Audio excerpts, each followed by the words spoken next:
Barokahna sekolai. Ada yang bertanya sama saya ketika saya berbicara di suatu majelis. Mengapa sekarang ini sepertinya sekolah kehilangan kesaktian untuk membentuk hati anak-anak kita? Ini pertanyaan dan bukan pernyataan saya. Saya hanya mampu menjawab begini. Dulu orang tidak sekolah setinggi sekarang ini. Bahkan di kampung tak ada yang hebat berteori pendidikan sedahsyat hari ini. Bisa dibilang teori pendidikan sekarang mungkin sudah menyentuh langit ketujuh. Tapi sebenarnya ada yang hilang, yang disebut dengan keberkahan. Keberkahan bukan buatan manusia, melainkan pemasena puange, rahmat Allah. Bukan sekolah yang membuat orang sukses, tetapi Allah lah yang berada di balik semua kesuksesan manusia dalam usahanya. Maksudnya, secara khusus saya mengajak Anda yang berusia 40 tahun ke atas untuk menengok sejenak ke belakang. Balik ki. Ingat waktu kita sekolah di SD, yang nafas tak baru setengah-setengah, kita sudah disuruh ke sawah, membantu guru matanik menanam padi, membantu guru mencari kayu bakar di dare, di kebun, mengambil air untuk dipakai guru di rumahnya, disimpan di gumbang.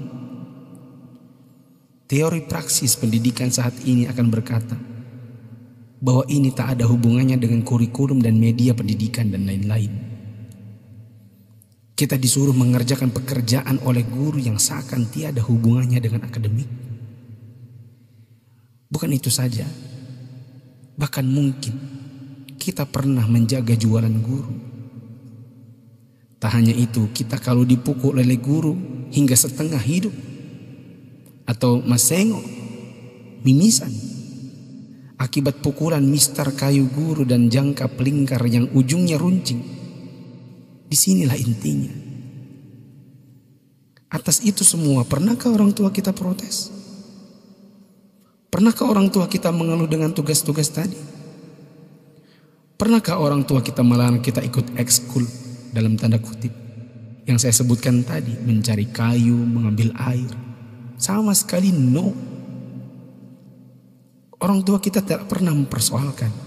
Inilah mata air yang mengalirkan keberkahan.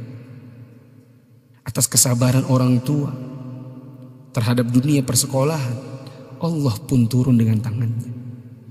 Dia membalas kebaikan hati orang tua atas penghormatan terhadap guru dan eksistensi sekolah yang bahkan mungkin dengan segala kelemahan.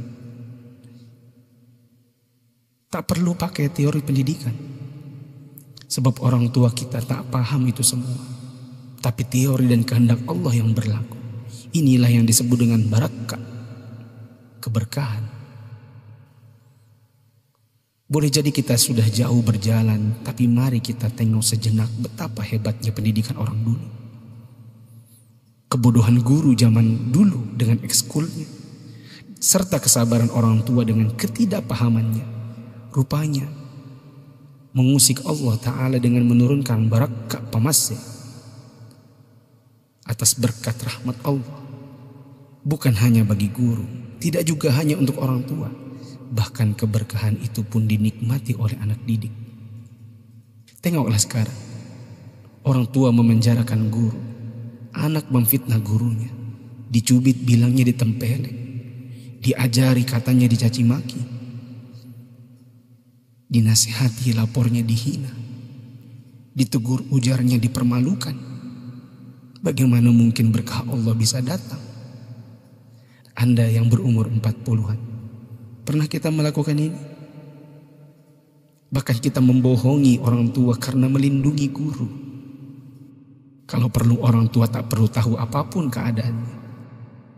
Itulah sebabnya di akhir sekolah dahulu kita selalu menyisakan air mata kebahagiaan.